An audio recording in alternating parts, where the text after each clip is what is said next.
আসসালামু আলাইকুম ওয়া রাহমাতুল্লাহি ওয়া বারাকাতুহু। আলহামদুলিল্লাহি রাব্বিল আলামিন, আসসালাতু ওয়াসসালামু আলা সাইয়্যিদিল মুরসালিন ওয়া আলা আলিহি ওয়া সাহাবিহি আজমাইন। বাংলাদেশের বিদ্যমান রাষ্ট্র কাঠামো পরিবর্তন করে একটি নতুন বাংলাদেশ বিনির্মাণের লক্ষ্যে বাংলাদেশের ইসলামী দল এবং দেশপ্রেমিক দলের সমন্বয়ে অভিন্ন কর্মসূচিতে আন্দোলনরত ৮ দলের ডাকে রাজশাহীর ঐতিহাসিক মাদ্রাসা ময়দানে অনুষ্ঠিত আজকের এই মহাসমাবেশের সংগ্রামী সভাপতি, মঞ্চে উপস্থিত ৮ দলের শীর্ষ জাতীয় নেতৃবৃন্দ, মুআজ্জাজ উলামায়ে কেরাম, সাংবাদিক বন্ধুগণ, রাজশাহীর বিভাগের বিভিন্ন অঞ্চল জেলা থেকে আগত আমার প্রিয় দেশবাসী ভাইরা, আপনারা সবাই আশা করি আল্লাহর মর্জি ভালো আছেন। আলহামদুলিল্লাহ। আমরা আজকে আল্লাহ তাআলার কাছে আবারও কৃতজ্ঞতা জানাই। বিগত ফ্যাসিবাদ বিরোধী আন্দোলনে বাংলাদেশের উত্তরাঞ্চলের বীর শহীদেরা আবু সাইদ মুগ্ধ সহ রাজশাহী বিশ্ববিদ্যালয়, রংপুর, অন্যান্য বিশ্ববিদ্যালয় থেকে আন্দোলনের যে জোয়ার তৈরি হয়েছিল, বুক চেটিয়ে গুলির সামনে বুক পেতে দিয়ে স্বৈরাচারের বিরুদ্ধে আন্দোলনের যে শিহরণ জাগিয়েছিল, সেই উত্তরাঞ্চলের গর্বিত অংশীদার আজকে এই সমাবেশে আপনারা এসেছেন। আমরাও আজকে ঢাকা থেকে এখানে হাজির হতে পেরেছি। মহান আল্লাহর কাছে সবাই একবার শুকরিয়া আদায় করি, আলহামদুলিল্লাহ। এই আন্দোলনে শহীদদেরকে আল্লাহ তাআলা জান্নাতুল ফেরদাউস নসিব করুন। যারা হাজার হাজার আহত হয়েছে, ক্ষত বিক্ষত রক্তাক্ত ক্ষত চিহ্ন নিয়ে চোখের পানি ফেলছে, মহান আল্লাহ তাআলা তাদেরকে সুস্থতা দান করে এই বিজয়ের যে স্বপ্ন পূরণের জন্য নতুন বাংলাদেশ নির্মাণে ভূমিকা রাখার তৌফিক দান করুন, আল্লাহুম্মা আমিন। প্রিয় ভাইরা আমার, আজকে ৮ দলীয় জোটের উদ্যোগে বা ৮ দলের উদ্যোগে আজকের এই মহাসমাবেশ, নিশ্চয়ই আপনারা একমত হবেন, বাংলাদেশের বর্তমান রাজনীতিতে অন্তর্বর্তীকালীন সরকারের দায়িত্বে একটি নির্বাচন নিরপেক্ষ অবাধ সুষ্ঠু করার লক্ষ্যে আমাদের যে অভিযাত্রা, সেই প্রেক্ষাপটে ৮ দলের অভিন্ন ৫ দফা কর্মসূচিতে রাজপথে এগিয়ে চলা বাংলাদেশের ১৮ কোটি মানুষের জন্য একটি নতুন জাগরণ তৈরি করেছে। গ্রামে গঞ্জে পাড়ায় মহল্লায় এবার আশার সঞ্চার হয়েছে। আল্লাহ তাআলার দিনের ভিত্তিতে একটি নতুন বাংলাদেশ, একটি সুশাসনের সমাজ আমরা উপহার পাবো ইনশাআল্লাহ। আজকে এই প্রথম রাজশাহী দিয়েই বিভাগীয় সদরগুলোতে ৮ দলের পক্ষ থেকে বিভাগীয় শহরগুলোতে যে মহাসমাবেশের সিদ্ধান্ত হয়েছিল, তার প্রথম সমাবেশ আজকে রাজশাহীর মাদ্রাসা ময়দানে অনুষ্ঠিত হলো। এই দিক থেকে রাজশাহী উত্তর জনপদের এই লক্ষ লক্ষ জনতা আগামী দিনে নতুন বাংলাদেশ গড়ার একটি ঐতিহাসিক আন্দোলনের অংশীদার হয়ে থাকলেন। আগামীকালকে খুলনা, এরপরে বিভিন্ন বিভাগীয় সদরের ৭টি শহরে মহাসমাবেশের মধ্য দিয়ে ৮ দল রাজধানী ঢাকায় গড়ে ওঠা ৮ দলের সংগ্রামকে আমরা বিভাগীয় সদরে ছড়িয়ে দিলাম। ইনশাআল্লাহ এরপর কর্মসূচি আসবে, আপনারা প্রস্তুত থাকুন। বাংলাদেশের প্রত্যেকটি জেলায় উপজেলায় লিয়াজো কমিটি করে নতুন বাংলাদেশের লক্ষ্যে ইসলামী দল এবং দেশপ্রেমী শক্তির এই ঐক্যকে একটি সুদৃঢ় সাংগঠনিক ভিত্তির উপরে আমরা দাঁড় করিয়ে দেব, যে সমঝোতার মধ্য দিয়ে আগামী জাতীয় নির্বাচনে বাংলাদেশের ১৮ কোটি মানুষের গণ আকাঙ্ক্ষা পূরণ হবে। ফ্যাসিবাদ যেমন বিদায় নিয়েছে, তেমনি এবারের সংগ্রাম দুর্নীতিবাদ, চাঁদাবাজ, লুটপাটকারী, সন্ত্রাসী, ইসলাম বিরোধী শক্তির বিরুদ্ধে সংগ্রাম। আমরা সেই জোটকে সম্প্রসারণ করছি। আমাদের এই জোট সম্প্রসারের মধ্য দিয়ে নতুন বার্তা হলো জাগরণের বার্তা। সেই জাগরণ হলো, আমরা স্বাধীনতার ৫৪ বছরে ৩টি দলকে দেশ শাসন করতে দেখেছি। সামরিক শাসন প্রায় ৮-৯ বছর, আর রাজনৈতিক দলগুলো বাকি সময় মিলে ৫৪ বছর দেশ শাসন করেছেন। দলের নাম উল্লেখ না করেও যদি বলি, ৩টি দলের প্রত্যেকটি শাসনের সময় বাংলাদেশে দুর্নীতির স্বর্গরাজ্যে পরিণত হয়েছিল। তারা সন্ত্রাস করেছে, লুটপাট করেছে, চাঁদাবাজি করেছে, ভিন্ন মতকে দমন করেছে, আলেম ওলামা, পীর মাশায়েখ, ইসলামী আন্দোলনের বর্ষিয়ান নেতাদেরকে কারাগারে পুরে, রিমান্ডে, ক্রসফায়ারে, আয়না ঘরে, ফাঁসিতে ঝুলিয়ে হত্যা করেছে। ইসলামী জাতিসত্তা মূল্যবোধকে তারা ধ্বংস করেছে। প্রিয় দেশবাসী, তাই আমাদের এই ৮ দলের সমাবেশের সম্প্রসারণের মধ্য দিয়ে আমরা একটি পরিবর্তনের বার্তা বাংলাদেশের গ্রামে গঞ্জে পৌঁছে দিতে চাই, যে আমরা ঐক্যবদ্ধ থাকবো। এবং আমরা খবর পাচ্ছি এই ৮ দল আর ৮ দলে থাকছে না, বিভিন্ন রাজনৈতিক দল এখন 8 দলের এই মিছিলে শরীক হওয়ার জন্য আবেদন করতেছে। এই দল আরো বাড়বে আমার প্রিয় ভাইরা। সেই জন্য নতুন যে বাংলাদেশ আমরা চাই, সেই নতুন বাংলাদেশ মানে হলো স্বাধীনতার পরে যারা দেশ শাসন করেছেন তাদের চরিত্র যা ছিল, কোন দল অতীতের শাসকরা বুকে হাত দিয়ে বলতে পারবে না যে আমাদের নেতাদের বিরুদ্ধে কোনো চাঁদাবাজির অভিযোগ নেই, সন্ত্রাসের অভিযোগ নেই, দুর্নীতির অভিযোগ নেই, খুনের অভিযোগ নেই। সবার বিরুদ্ধে অভিযোগ আছে। কি বলেন, ঠিক কিনা? বলে আগামীতে এমন বাংলাদেশ আনতে চাই, এমন সরকার আমরা করতে চাই যেখানে আমরা দুর্নীতিকে না বলবো, লাল কার্ড দেখাবো। দুর্নীতিতে চলবে না, সন্ত্রাস চলবে না, ভিন্ন মতের উপরে দমন বিলন চলবে না। আমরা নৈতিক উৎপাদনমুখী কারিগরি শিক্ষা প্রতিষ্ঠার মধ্য দিয়ে আমাদের বিপ্লবী তরুণ সমাজকে দক্ষ জনসম্পদে পরিণত করে এই বাংলাদেশের লাল সবুজ পতাকাকে দুনিয়ার সামনে সমুন্নত আমরা করব। আমাদের এই 8 দলের এই সমঝোতা আগামী দিনে নতুন দেশ গড়ার স্বপ্ন পূরণে ইনশাআল্লাহ সাহায্য করবে। ফলে আমাদের এই পরিবর্তনের বার্তায় বাংলাদেশের সব মানুষকে আমি সামিল হওয়ার জন্য আহ্বান জানাই। এখন নির্বাচন সামনে, সরকার যে ডেডলাইন ঘোষণা করেছে, আমরা সকল দল 8 দল সহ ফ্যাসিবাদ বিরোধী দলেরা আমরা এই নির্বাচনে মেনে নিয়েছি যে আমরা নির্বাচনে যাব, কিন্তু নির্বাচনের ডেট শিডিউল করলেও সেই নির্বাচন সুষ্ঠু এবং নিরপেক্ষ হবে কিনা এই প্রশ্ন জাতির সামনে দেখা দিয়েছে। এই 8 দলের আন্দোলনে আমরা বলেছিলাম 5 দফায় লেভেল প্লেইং ফিল্ড, পেয়ার পদ্ধতি, জুলাই সনদ, ফ্যাসিবাদের যারা দোষর তাদের বিচার এবং ফ্যাসিস্টরা যারা মানবতা বিরোধী অপরাধ করেছে তাদের দৃশ্যমান বিচার। আমরা অনেক দাবি করেছিলাম। আমাদের দাবির আংশিক পূরণ হয়েছে, কিন্তু আমাদের দাবির অধিকাংশই এখনো পূরণ হয়নি। আমরা দেখতে পাচ্ছি সরকার, বর্তমান অন্তর্বর্তীকালীন সরকারের অভ্যন্তরে লুকিয়ে থাকা কিছু ব্যক্তিদের কুপরামর্শে একই দিনে জাতীয় নির্বাচন আর গণভোটের তারিখ ঘোষণা করেছে। বারবার আমরা প্রধান উপদেষ্টা এবং ঐক্যমত্য কমিশনের প্রধানের সঙ্গে দেখা করে বলেছিলাম একই দিনে নির্বাচন হলে কি কি সংকট তৈরি হতে পারে। জুলাই সনদে যে 48টি সাংবিধানিক সংস্কার হয়েছে, আরো অনেক বিষয়ে যে আমরা একমত হয়েছি, সাংবিধানিক, বিচার বিভাগীয়, রাষ্ট্রীয় কাঠামোগত, সাংবিধানিক পদের ব্যাপারে অনেক সংস্কার হয়েছে। এই সংস্কারের বিষয়গুলো দেশবাসীকে আগে জানাতে হবে। ইলেকশন কমিশন তার ওয়েবসাইটে প্রকাশ করবেন, সরকার বিভিন্ন প্রকাশনা দিয়ে জাতিকে জানাবেন আমরা কোনটাকে হ্যাঁ বলবো, কোনটাকে না বলবো। ফ্যাসিবাদী রাষ্ট্র কাঠামোর কি কি পরিবর্তন হয়ে নতুন রাষ্ট্রে কি কি কাঠামোতে আমরা একমত হলাম, বাংলাদেশের 18 কোটি মানুষের সেটা জানার অধিকার আছে না বলুন? তো একই দিনে যদি ভোট হয়, এদিকে মার্কার ভোট আর এক বুথে হানার ভোট, জনগণ তো বোঝার সুযোগ পেল না যে আমি কোথায় হ্যাঁ বলবো, কোথায় না বলবো। কি বলেন, ঠিক কিনা?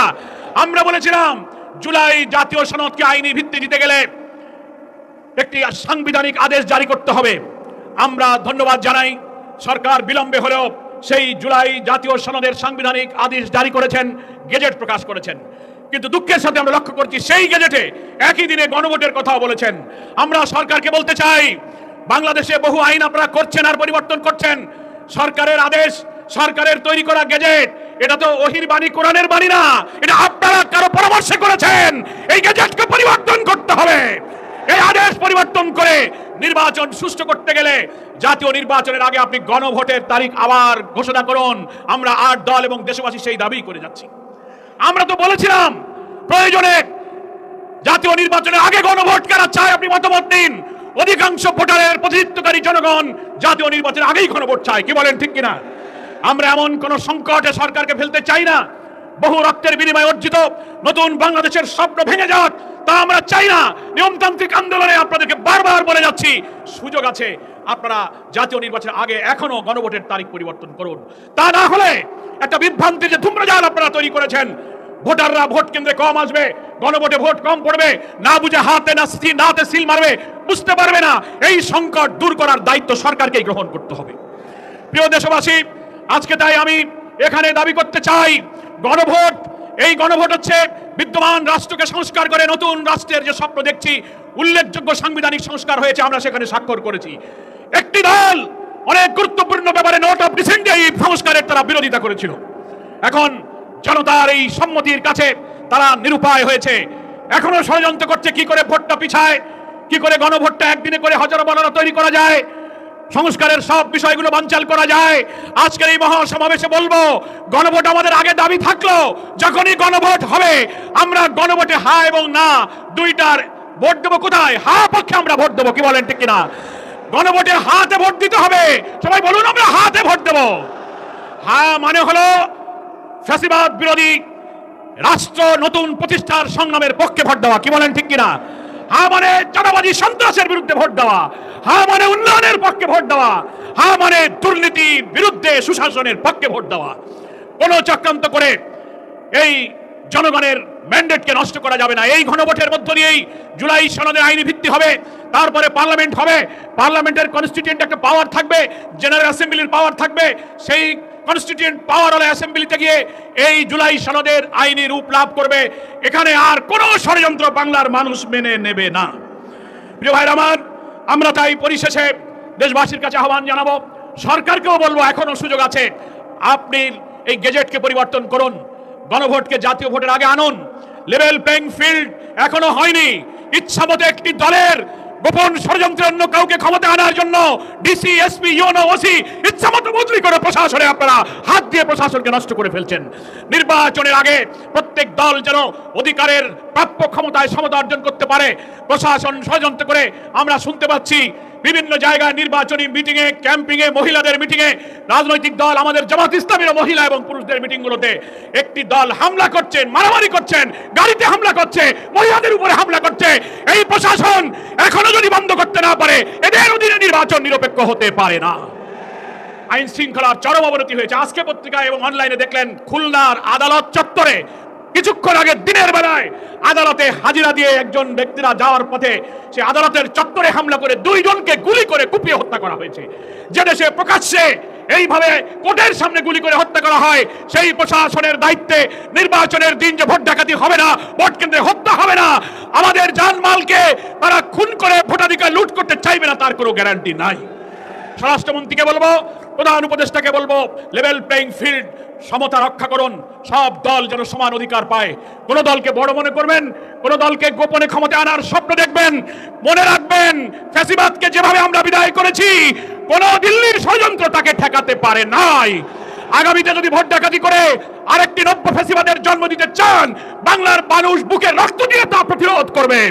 নির্বাচন কমিশনার, ডিসি, ইউনো, এসপি, বিচারপতিদেরকে আমি শিক্ষা দিতে বলবো, 14, 18, 24 ইলেকশনে যারা ভোট ডাকাতি করে হাসিনাকে দাঁড় করিয়েছিল, সেই নির্বাচন কমিশনারদেরকে জেলে যেতে হয়েছে, পুলিশের আইজিকে কোর্টে চোখের পানি ফেলতে হয়েছে, বাইতুল মোকাররমের খতিবকেও পালিয়ে যেতে হয়েছে, ডিসিদেরকেও আদালতে যেতে হয়েছে। মনে রাখবেন, এই বাংলার মানুষ 24-এর জুলাই অভ্যুত্থানের শিক্ষা কাজে লাগাবে। ভোট কাটতে আসলে, অন্য কাউকে ক্ষমতায় বসাতে চাইলে এই পরিণতি আপনাদেরকেও কিন্তু ভোগ করতে হবে। সকলকে ধন্যবাদ। বাংলাদেশ জামাত ইসলামীর আমির, বাংলাদেশের 18 কোটি মানুষের নন্দিত নেতা ডক্টর শফিকুর রহমান আপনাদের সকলকে সালাম জানিয়েছেন। তার পক্ষ থেকে আমি আপনাদের সকলকে সালাম জানিয়ে উত্তরাঞ্চলের বিপ্লবী জনগণকে একটি নিরপেক্ষ নির্বাচন আদায়ের এই পথে দৃঢ় সংগ্রাম গড়ে তোলার জন্য উদাত্ত আহ্বান জানিয়ে আমি আমার বক্তব্য শেষ করছি। আল্লাহ হাফেজ। বাংলাদেশ জিন্দাবাদ। 8 দলীয় জোট জিন্দাবাদ। বিসমিল্লাহির রহমানির রহিম।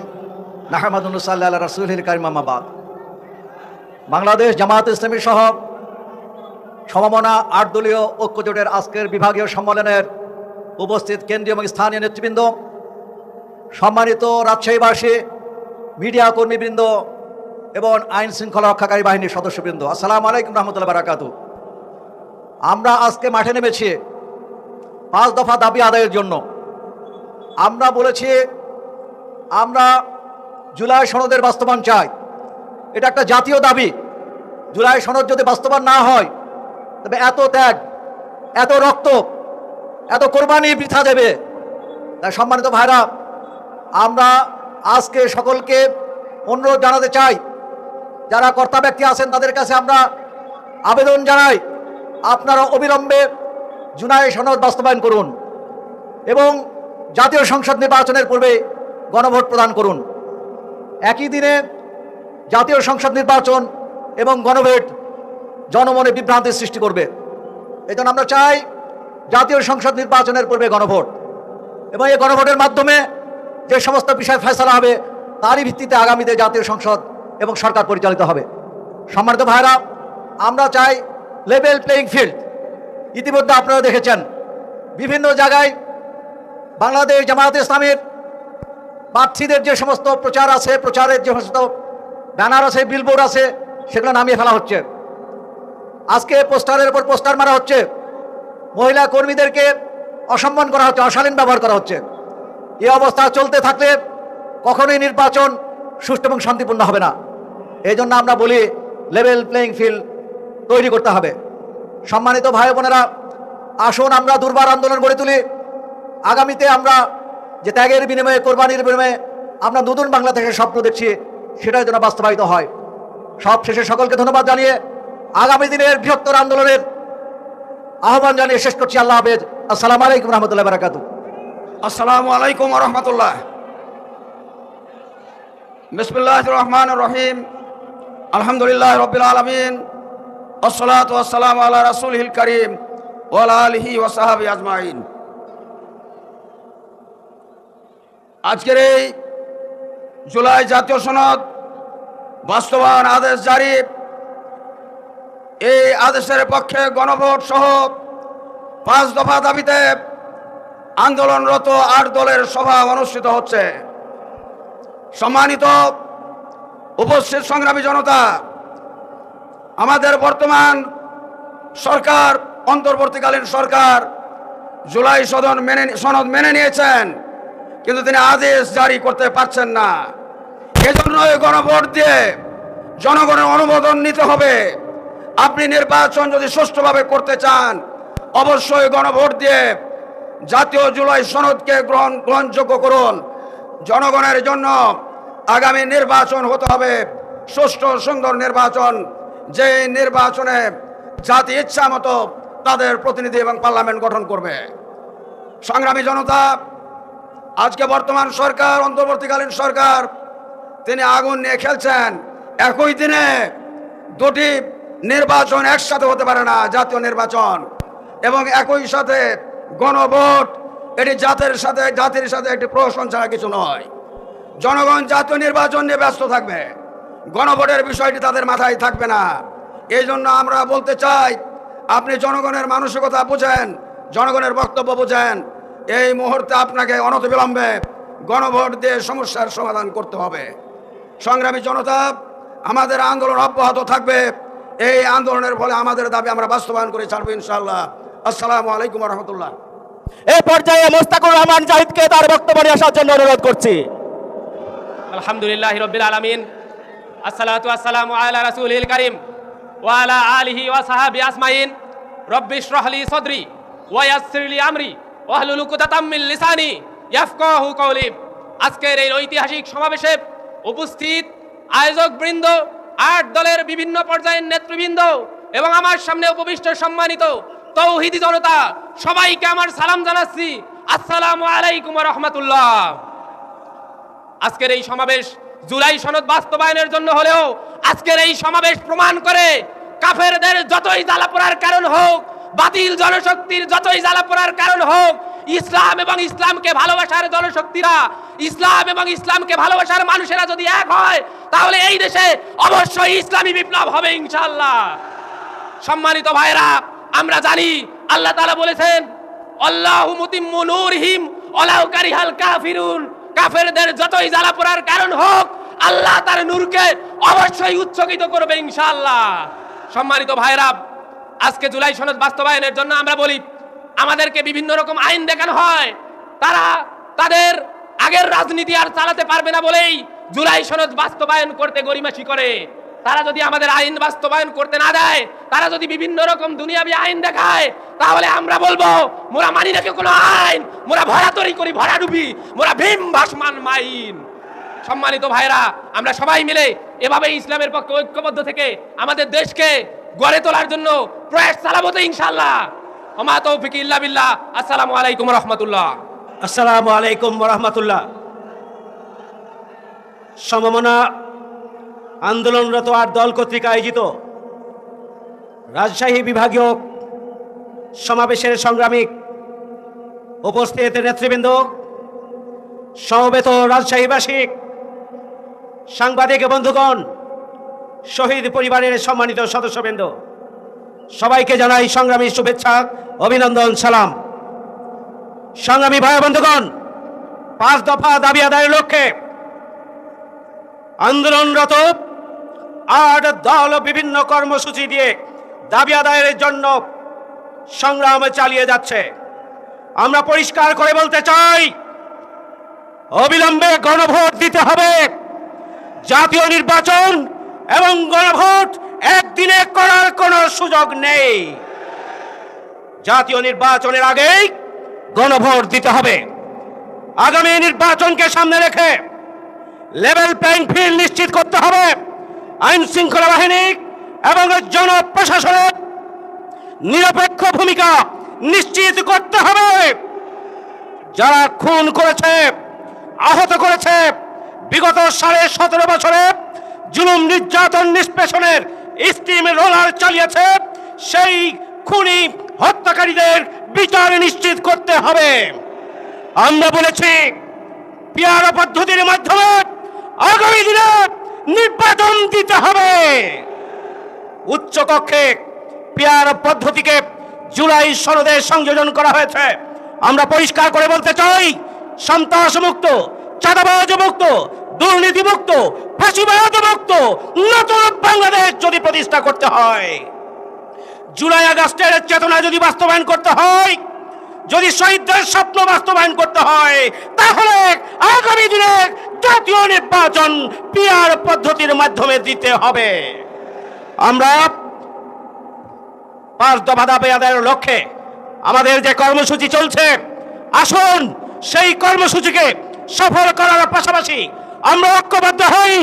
আর দল বাংলাদেশের জনগণকে সাথে নিয়ে আগামী দিনে ন্যায় এবং ইনসাফের সুখী সমৃদ্ধশালী দুর্নীতি সন্ত্রাস চাঁদাবাজ মুক্ত মানবিক বাংলাদেশ প্রতিষ্ঠা করব আমরা ইনশাআল্লাহ। এই জন্য আমরা ঘরে ঘরে মানুষের দ্বারে দ্বারে আমাদের কর্মসূচিকে পৌঁছে দেব এবং নতুন বাংলাদেশের বার্তা নিয়ে, স্বপ্ন নিয়ে মানুষের কাছে আমরা পৌঁছে যাব। সে আহ্বান জানিয়ে আমার কথা শেষ করছি। সবাইকে শুভেচ্ছা। আসসালামু আলাইকুম। বিসমিল্লাহির রহমানির রহিম। 8 দল আয়োজিত পদ্মার তীরে ঐতিহাসিক মাদ্রাসা মাঠে মঞ্চে উপবিষ্ট 8 দলের জাতীয় এবং বিভাগীয় নেতৃবৃন্দ, শহীদ পরিবারের সদস্যবৃন্দ, মিডিয়ার ভাইরা, প্রশাসনের ভাইরা, আমার সামনে উপস্থিত ইসলামী ও দেশপ্রেমী কাফেলা, সবাইকে জানাই আমার দল জাগপার পক্ষ থেকে সংগ্রামী সালাম এবং শুভেচ্ছা। আসসালামু আলাইকুম। আমি বক্তব্যের শুরুতে দেশনেত্রী বেগম খালেদা জিয়ার সুস্থতার জন্য দোয়া চাই। আমি দোয়া চাই বাংলাদেশ জামাত ইসলামের নায়েবে আমির সৈয়দ আব্দুল্লাহ মোহাম্মদ তাহেরের পরিপূর্ণ সুস্থতার জন্য। সংগ্রামী সাথী এবং বন্ধুগণ, আমি গতকাল রাজশাহী এসে পৌঁছেছি। আসার পরে রাজপথে যখন হাঁটছিলাম, আমার বারবার মনে হচ্ছিল এই রাজশাহীর রাজপথ বারবার ওই ইসলামী কাফেলা, ইসলামী ছাত্র শিবিরের রক্তে রঞ্জিত হয়েছিল। আমি হাঁটছিলাম আর স্মরণ করছিলাম, আল্লাহ ছাড় দেয়, আল্লাহ ছেড়ে দেয় না।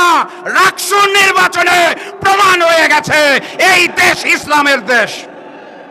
সংগ্রামী সাথী এবং বন্ধুগণ, বাংলাদেশে অতীতে 3 বার গণভোট হয়েছে।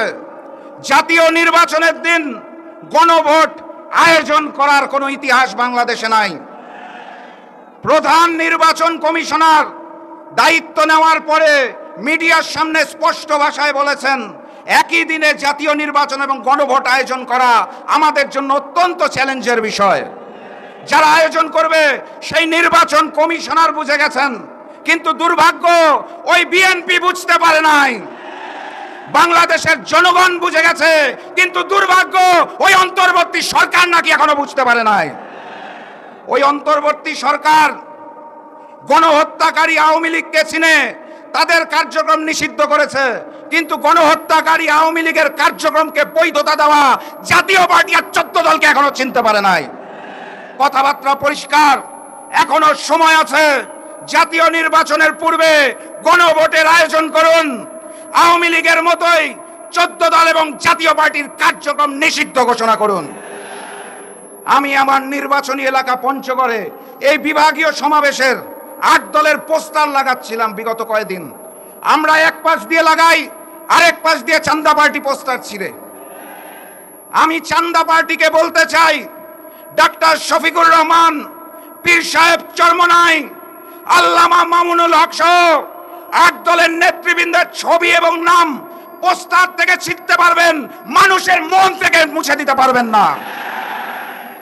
লেভেল প্লেইং ফিল্ড নিয়ে কথা হচ্ছে। 5ই আগস্টের পর ওই চান্দা পার্টি 200+ খুন করেছে। চাঁদাবাজির হিসাব করতে গেলে ক্যালকুলেটরে এখন আর ডিজিট উঠছে না, এত বেশি চাঁদাবাজি। এভাবে লেভেল প্লেইং ফিল্ড সম্ভব নয়। 8 দলের প্রার্থীদের নির্বাচনী প্রচারণায় হামলা করা হচ্ছে, বুলেট ছুড়ে মারা হচ্ছে। আমি রাজশাহী বিভাগের নেতৃবৃন্দকে স্পষ্ট ভাষায় বলে দিতে চাই, ওই চান্দা পার্টির বুলেটের জবাব এবার ব্যালটে হবে ইনশাল্লাহ।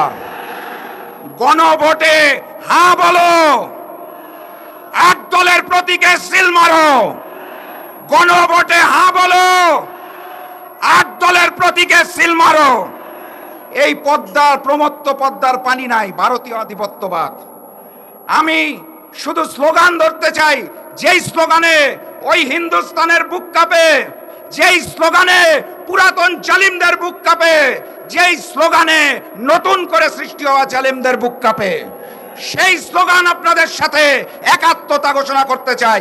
নারায়ে তাকবীর, নারায়ে তাকবীর, নারায়ে তাকবীর। এই স্লোগানটা আগামী নির্বাচনে বিজয়ী হয়ে ইসলাম এবং দেশপ্রেমী বাংলাদেশ করতে করতে বাড়ি যাওয়া পর্যন্ত স্লোগান চলবে। তার আগে আওয়াজ বন্ধ হওয়া যাবে না ইনশাআল্লাহ। বিজয়ের পথে যাত্রা শুরু, জীবন অথবা মৃত্যু। আসসালামু আলাইকুম। আসসালামু আলাইকুম রহমতুল্লাহ বারাকাতুহু। 8 দল বিভাগীয় সভা কর্তৃক আয়োজিত উদ্যোগকারী মহাসমাবেশের সভাপতি, 8 দলের কেন্দ্রীয় নেতৃবৃন্দ এবং স্থানীয় নেতৃবৃন্দ, আমি সংক্ষেপে কয়েকটি কথা আপনাদের সামনে উপস্থাপন করার চেষ্টা করব। পাকিস্তান অর্জন হয়েছে, তার থেকে বাংলাদেশ হয়েছে। 75-এর পট পরিবর্তন হয়েছে, 24-এর পট পরিবর্তন হয়েছে। এই পট পরিবর্তনের পরও কিন্তু মানুষের ভাগ্যের কোনো পরিবর্তন হয়েছে? হয়নি। প্রত্যেকটি আন্দোলন, সংগ্রাম, অভ্যুত্থানের পিছনে 2টি কারণ থাকে। একটি হচ্ছে প্রতিপক্ষকে ঘায়েল করা, পরাজিত করা। 47 সালে পরাজিত করা হয়েছে প্রতিপক্ষকে, 71 সালে পরাজিত করা হয়েছে, 75 সালে পরাজিত করা হয়েছে প্রতিপক্ষকে, এবং 26শে জুলাইও পরাজিত করা হয়েছে। এটা হচ্ছে আন্দোলন সংগ্রামের প্রথম উদ্দেশ্য। দ্বিতীয় উদ্দেশ্য হচ্ছে যে উদ্দেশ্যে আন্দোলন সংগ্রাম করা হয়েছে সেই উদ্দেশ্য বাস্তবায়ন করা, সেটা সমাজে প্রতিষ্ঠিত করা। দুঃখজনক হলো সত্য, আমরা প্রথম উদ্দেশ্য হাসিল করেছি, দ্বিতীয় উদ্দেশ্য আমাদের হাসিল হয়নি। পাকিস্তান অর্জন হয়েছে, মানুষের ভাগ্যের পরিবর্তন হয়নি। 71 সালে দেশ স্বাধীন হয়েছে, মানুষের ভাগ্যের পরিবর্তন হয়নি। এর কারণটা কি? 2টি কারণ। একটি হচ্ছে যারা দেশ শাসন করেছে তাদের ভাগ্যের পরিবর্তন ঘটানোর চেষ্টা করেছে। তারা ছিল দেশের মধ্যে এমন শাসক, কর্তৃত্ববাদী এবং একনায়কতন্ত্র শাসক ছিল, তারা মানুষের ভাগ্যের পরিবর্তনের চেষ্টা করেনি। তারা লুটতরা, দুর্নীতি, ছিনতাই, রাহাজানি ইত্যাদির মাধ্যমে দেশকে সম্পূর্ণভাবে ধ্বংসের করাতলে নিয়ে গিয়েছিল। এটাই। দ্বিতীয়, যে আইনের দ্বারায় এই পাকিস্তান বাংলাদেশ শাসিত হচ্ছে এবং হইতেছে, এইটা হচ্ছে মানবরচিত আইন। এই মানবরচিত আইন দ্বারা কিয়ামত পর্যন্ত দেশ শাসিত হলে মানুষের ভাগ্যের পরিবর্তন হবে না, দেশের উন্নয়ন হবে না। কিন্তু এটাই। দেশ স্বাধীন হওয়ার পর থেকে নিয়ে 54 বৎসর সমস্ত সরকারগুলা দেশকে ধ্বংস করেছে। বিশেষ করে 15 বছর পর্যন্ত আওয়ামী লীগ দেশের প্রতিটি সেক্টরকে সম্পূর্ণভাবে এমনভাবে রসাতলে দিয়েছে, তার ইতিহাস বললে অনেক সময় লাগবে। আমি 2-1টি ঘটনা বলি। এই 54 বছর পর্যন্ত যত সরকার ক্ষমতায় আসছিল, জাতীয় পার্টি, আওয়ামী লীগ, এরশাদ এবং যারাই ছিল, তারা ক্ষমতায় আসার পর সরকারি কর্মকর্তা, আমলা এবং পুলিশ বাহিনীকে তাদের দলীয় কর্মীতে পরিণত করেছিল। কিন্তু সাথে সাথে সমস্ত অফিস আদালতকে তাদের দলীয় কার্যালয়ে পরিণত করেছে। এই কারণে প্রতিটি সেক্টর ধ্বংস হয়েছে। অথচ সরকার ক্ষমতায় থাকবে, সমস্ত বাহিনী নিরপেক্ষ থাকবে, আমলারা তারা পাবলিক সার্ভেন্ট হিসাবে কাজ করবে, দলীয় কর্মচারী হিসাবে নয়। এই দলীয় কর্মচারী হওয়ার কারণে দেশ ধ্বংস হয়েছে। একটি উদাহরণ আপনাদের সামনে পেশ করি। ইউরোপের একটি গুরুত্বপূর্ণ দেশ আপনার আয়ারল্যান্ড। সেই আয়ারল্যান্ডের সরকারি একজন গুরুত্বপূর্ণ কর্মকর্তা রাজনৈতিক বক্তব্য দিয়েছিল। এবং সেই বক্তব্যটি সরকারের পক্ষে দিয়েছে। সেই আয়ারল্যান্ডের সরকার এই উচ্চপদস্থ কর্মচারীকে ডেকে বলেছেন, তুমি তো পাবলিক সার্ভেন্ট, তুমি রাজনৈতিক বক্তব্য কেন দিয়েছ? সাথে সাথে সেই বক্তব্য আমার পক্ষে কেন দিয়েছে? তোমাকে এখনো অব্যাহতি দৃষ্টিকোণ থেকে। এটা ছিল সভ্য দেশগুলোর রাজনীতি। দ্বিতীয়, যেই দেশের আইন দ্বারায় ন্যায় নীতি এবং সত্যিকারে সুশাসন প্রতিষ্ঠিত হবে না, কিয়ামত পর্যন্ত সরকার পরিবর্তন হলে দেশের উন্নয়ন হবে না। আর এই 54 বছর যে আইন দ্বারা দেশ পরিচালিত হচ্ছে, আইন সম্পূর্ণ বিমাতাসুলভ আচরণ করেছে। এই আইন দ্বারাই কিন্তু দেশ পরিচালিত হলে শান্তি আসবে না। একটি উদাহরণ পেশ করি। 2008 সাল ফখরুদ্দিন ইয়াজউদ্দিন এই 3 উদ্দিনের শাসন আমলে খালেদা জিয়ার বিরুদ্ধে মামলা করেছিল 6টা, আর হাসিনার বিরুদ্ধে মামলা করেছিল কয়টা? 15টি। ভাগ্যক্রমে 2008 সালে আন্তর্জাতিক চক্রান্তে হাসিনা ক্ষমতায় আসে, আর খালেদা ক্ষমতায় আসতে পারেনি। হাসিনা ক্ষমতা আসার সাথে সাথে তার বিরুদ্ধে যে 15টি মামলা হয়েছিল, আদালত সে মামলাগুলোকে এমনি অটোমেটিকভাবে খারিজ করে দিয়েছে। আর বিএনপির খালেদা জিয়ার মামলা খারিজ হয়নি। এই বিমাতাসুলভ আইন দ্বারা যদি দেশ পরিচালিত হয়, কোশ্চেনকালের জন্য মানুষের ভাগ্যের পরিবর্তন এবং দেশের মানুষের উন্নতি সাধিত হবে না। কিন্তু এটাই। তার পাশাপাশি আমি একটি ইসলামী আইন আপনাদের সামনে উল্লেখ করছি। খলিফাতুল মুসলিমিন হযরত আলী, উনি রাষ্ট্রপ্রধান ছিলেন। তার প্রধান বিচারপতি ছিল শোরাই, প্রধান বিচারপতি শোরাই। হযরত আলীর একটি যুদ্ধের পোশাক এক ইহুদি চুরি করে নিয়ে গিয়েছে। হযরত আলী নিজে গিয়ে শোরাই আদালতে মামলা করেছে, মহামান্য বিচারক শোরাই, আমার যুদ্ধের পোশাক ইহুদি নিয়ে গিয়েছে। শোরাই বলতেছে, আপনি সাক্ষী নিয়ে আসেন। পরের দিন হযরত আলী সাক্ষী নিয়েছে, একদম তার ছেলেকে, একদম তার গোলাম যেটা কীটদাস ছিল তাকে আজাদ করেছে, তার গোলামকে তার সাক্ষী হিসাবে নিয়ে গিয়েছে। হযরত শোরাই বলতেছে, খলিফাতুল মুসলিমিন, সাক্ষী 2 জনের প্রয়োজন, আপনার সাক্ষী একজনও হয়েছে, আপনার আজাদকৃত গোলাম আপনার পক্ষে সাক্ষী দিয়েছে, এটা গ্রহণযোগ্য। আর আপনার ছেলেকে আপনার পক্ষে সাক্ষী দিয়েছে, এই সাক্ষী ইসলামের দৃষ্টিতে গ্রহণযোগ্য নয়। এই কারণে আপনার আদালত থেকে আপনার মামলা খারিজ করে দিয়েছে। হযরত আলী আফাদ মস্তক বিচারপতি কথাটাকে মেনে নিয়ে সেই আদালত থেকে ফেরত আসছে। দেখেন ইসলাম ন্যায় নীতি এবং কেমন ইনসাফের আইন। কিছু দূরে সেই ইহুদি এই আদালতের এই ন্যায় নীতি এবং হযরত আলীর এই আফাদ মস্তক আইনকে সমর্থন করে দেখার পর সেই ইহুদি বলতেছে, আমি আজকে ইহুদি ধর্ম পরিত্যাগ করে আজকে ইসলাম ধর্ম গ্রহণ করলাম, আজকে আমি এটাই। সুতরাং যে আইনের বিমাতাসুলভ আচরণ, একজন প্রান্তিক শাসী 5,000 টাকা সেই ব্যাংক থেকে লোন নিয়ে চাষাবাদ করে, আর বড় বড় শিল্পপতিরা হাজার হাজার কোটি টাকা লোন নেওয়ার পর ঋণ খেলাপি হয়, তাদের বিরুদ্ধে আইন স্পষ্ট করে না, তাদেরকে পুলিশ ধরে না, রাষ্ট্রের পক্ষে তার বিরুদ্ধে কোনো ব্যবস্থা নেয় না। আর প্রান্তিক শাসীরা যখন নাকি 5,000 টাকা লোন নিয়ে ঠিক মতো কিস্তি পরিশোধ করতে না পারে, কৃষকের হাতের মধ্যে দান্ডা বেঁধে দিয়ে তাদেরকে জেলে ফাটানো হয়। হাজার হাজার কোটি টাকা যারা লোন নিয়েছে তাদেরকে আইন স্পষ্ট করে না। কিন্তু এটাই। সুতরাং এই বিমাতাসুলভ আইন দিয়ে দেশ যদি চলে, কিয়ামত পর্যন্ত দেশের শান্তি আসবে না। কিন্তু এটাই। আমি আজ একটি কথা বলে শেষ করি যে আওয়ামী লীগ দেশকে কিভাবে ধ্বংস করেছে এটার বিস্তারিত বয়ান কিন্তু ঘন্টা ঘন্টা সময় লাগবে। একটি উদাহরণ পেশ করছি আমি। আপনারা বলতে পারেন আওয়ামী লীগ তো কালভার্ট করেছে, পদ্মা সেতু করেছে, এই করেছে, অনেক করেছে, দেশের উন্নয়ন করেছে। আমি তাই একটি নমুনা আমি পেশ করেছি, সে দেশের মঙ্গল করেছে, ধ্বংস করেছে। একটি ব্যক্তি যদি লোন এবং কর্জ নিয়ে 3 তলা বিল্ডিং করে, গ্রামের মানুষ তাকে ধিক্কার দিয়ে নিন্দা জানায়, সে লোন নিয়ে 3 তলা বিল্ডিং করেছে। আর এক ব্যক্তি যদি কি উপার্জনের মাধ্যমে উপার্জন করে, সে যদি 3 তলা বিল্ডিং করে, গ্রামের লোক তাকে মডেল হিসাবে কি করে স্বীকার করে। সুতরাং হাসিনা যে 15 বছর কালভার্ট, বিশ্ব রোড ইত্যাদি ইত্যাদি করেছে, এটা সম্পূর্ণ লোন নিয়ে করেছে। উদাহরণ পেশ করতে আমি, হাসিনা যখন ক্ষমতায় এসেছে 2008 সালে বাংলাদেশের অভ্যন্তরীণ এবং আন্তর্জাতিক ঋণের পরিমাণ ছিল 2,00,000 কোটি টাকা। 2,00,000 কোটি টাকা ছিল দেশের অভ্যন্তরীণ এবং আন্তর্জাতিক ঋণ। আর 2024 সালে হাসিনা যখন এই দেশটাকে বিজয় হয়েছে, তখন বাংলাদেশের অভ্যন্তরীণ এবং আন্তর্জাতিক ঋণের পরিমাণ হয়েছে 18,00,000 কোটি টাকা। সুতরাং এই 15 বছরে 16,00,000 কোটি টাকা সে বিদেশ থেকে এবং অভ্যন্তরীণ ঋণ নিয়ে অর্ধেক খেয়েছে, কিছু উন্নয়ন করেছে, আর বাকিগুলো দিয়ে বিদেশে বাড়ি করেছে। আওয়ামী লীগ এটাই করেছে, দেশের উন্নয়ন কিন্তু এটাই। সুতরাং এই কথাগুলো আপনারা বলবেন, দেশের উন্নয়ন বলে কিছু হয়নি, দেশের উন্নয়ন বলতে কিছু হয়নি। এই জন্যই যারা দেশ শাসন করবে তাদের নৈতিক চরিত্র পরিবর্তন হতে হবে, আল্লাহর ভয় তাদের অন্তর সৃষ্টি হতে হবে। এর জন্য আমরা বলি, খোদাবিরু লোকের শাসন ছাড়া দেশের ভাগ্যের পরিবর্তন হবে না। সাথে সাথে যে আইনের দ্বারা দেশ পরিচালিত হবে সেই আইনকে সম্পূর্ণ পদদলিত করে ইসলামী আইন দিয়ে আমরা দেশ পরিচালনা করব। আল্লাহর আইন নয়, ইসলামের আইন। আল্লাহর আইন বললে সেখানে পুরো হাদিস এসবাবন কেয়াস বাদ করে। এর জন্য আমরা ইসলামী আইন খোদা বিরোধের শাসন দিয়ে দেশ পরিচালনা করার জন্য আব্দলীয় যুদ্ধে গঠিত হয়েছে।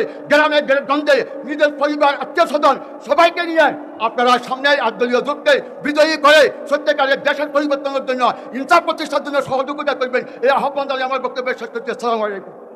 আসসালামু আলাইকুম ওয়া রাহমাতুল্লাহি ওয়া বারাকাতুহু।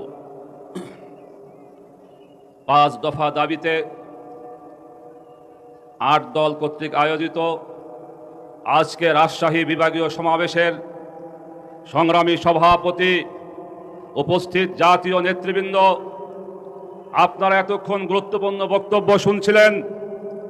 আজকে আমি যে বিষয়টি বলতে চাই, আজকে বাংলাদেশের মানুষ সংস্কার চায়।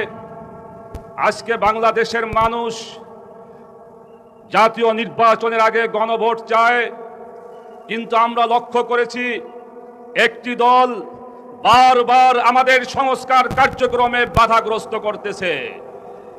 একটি দল, তারা 24 জুলাই বিপ্লব থেকে শিক্ষা গ্রহণ করে নাই। তারা দেশের সংস্কার চায় না। তারা চাঁদাবাজ, দখলবাজ মুক্ত বাংলাদেশ গড়তে চায় না। তারা চায় যেন তেনভাবে ক্ষমতায় এসে আবার একটি সরাসরি সরকার কায়েম করতে চায়। পরিষ্কার কথা বলি, আজকে সারা বাংলাদেশের মানুষ ঐক্যবদ্ধ হয়েছে আমাদের সাথে, আমাদের ইসলামী 8 দলের সাথে। জনগণ সংস্কার চায়, জনগণ জাতীয় নির্বাচনের আগে গণভোট চায়। আজকে গণভোট হলে আমরা জনগণ, আমরা হা ভোটে সিল মারব। হা ভোট বিজয় হলে দেশের সংস্কার হবে, আগামী দিনের সুন্দর বাংলাদেশ গড়া সম্ভব হবে। আল্লাহ না করুক, যারা গণভোটে না ভোটকে বিজয়ী করতে চায় তারা ভবিষ্যৎ সুন্দর বাংলাদেশ দেখতে চায় না। তারা একটি কর্তৃত্ববাদী, তারা একটি সাম্রাজ্যবাদী রাষ্ট্র তারা কায়েম করতে চায়। সংগ্রামী ভাইয়েরা আমার, আজকে দীর্ঘ 15 বছর আমরা রক্ত দিয়েছি, আমরা জেল খেটেছি, আমরা ফাঁসির মঞ্চে ঝুলেছি, আমরা একটি সুন্দর ইনসাফপূর্ণ বাংলাদেশ গড়ার জন্য। তাই আজকে আমরা ঐক্যবদ্ধ হয়েছি। আমাদের সাথে আরো অনেক দল যোগাযোগ করতেছে। আজকে 8 দলের নেতৃত্বে জনগণ ঐক্যবদ্ধ।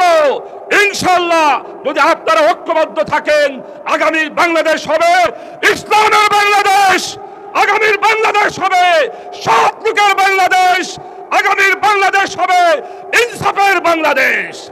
আরেকটি কথা বলতে চাই, সামনে জাতীয় নির্বাচন, নির্বাচনের লেভেল প্লেইং ফিল্ডের কথা বলা হচ্ছে। আমরা লক্ষ্য করছি প্রশাসন বিভিন্ন জায়গায় কোনো একটি দলকে সহযোগিতা করে যাচ্ছে। পরিষ্কার কথা বলি, প্রশাসন আপনারা যদি এই কথা মনে করেন আগামীতে অমুক দল ক্ষমতায় আসবে, আপনারা ভুলের মধ্যে আছেন। আজকে জনগণ ঐক্যবদ্ধ হয়েছে। জনগণ আগামীর বাংলাদেশে কোন চাঁদাবাজ, কোন সন্ত্রাসবাদকে দেখতে চায় না, কোন কালো টাকা পেশি শক্তিকে দেখতে চায় না। জনগণ ইসলামী শক্তিকে দেখতে চায়। তাই আমাদের এই ঐক্য আগামী নির্বাচনে বিজয় হওয়া পর্যন্ত আমাদের ঐক্যবদ্ধ থাকতে হবে এবং আগামীর সুন্দর বাংলাদেশ গড়ার জন্য আমাদের চেষ্টা অব্যাহত রাখতে হবে। এই কথা বলে আমার বক্তব্য শেষ করছি। আসসালামু আলাইকুম ওয়া রাহমাতুল্লাহি ওয়া বারাকাতুহু। সংগ্রামী জনতা, এ পর্যায়ে আমি সম্মানিত 8 দলের কেন্দ্রীয় এবং জাতীয় নেতৃবৃন্দকে সামনে দাঁড়িয়ে, মঞ্চের সামনে দাঁড়িয়ে ঐক্যবদ্ধভাবে হাত ধরে আগামীর দিনগুলো যে কোনো অন্যায়ের প্রতিবাদ করার জন্য আমরা যে দৃঢ় প্রতিজ্ঞ, সে বিষয়ে আমি এই রাজশাহীর বিভাগীয় সমাবেশে ঐক্যবদ্ধভাবে আগামীর আন্দোলন চালানোর প্রত্যয় ব্যক্ত করার জন্য অনুরোধ করছি। জাতীয় নেতৃবৃন্দ হাতে হাত রেখে হাতে অঙ্গীকার ব্যক্ত করছেন আগামীর দিন বাংলাদেশের এই আগামীর দিন হবে ইসলামের দিন ইনশাআল্লাহ। নারায়ে তাকবীর, নারায়ে তাকবীর।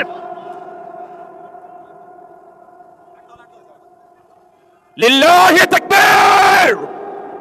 দিল্লি না ঢাকা, আরদল আরদল, জিন্দাবাদ জিন্দাবাদ, লিল্লাহি তাকবীর। সবাইকে অসংখ্য ধন্যবাদ। অধ্যক্ষ হোসাইন আহমদ। নারায়ে তাকবীর, নারায়ে তাকবীর। আরদল জিন্দাবাদ। আরদলীয়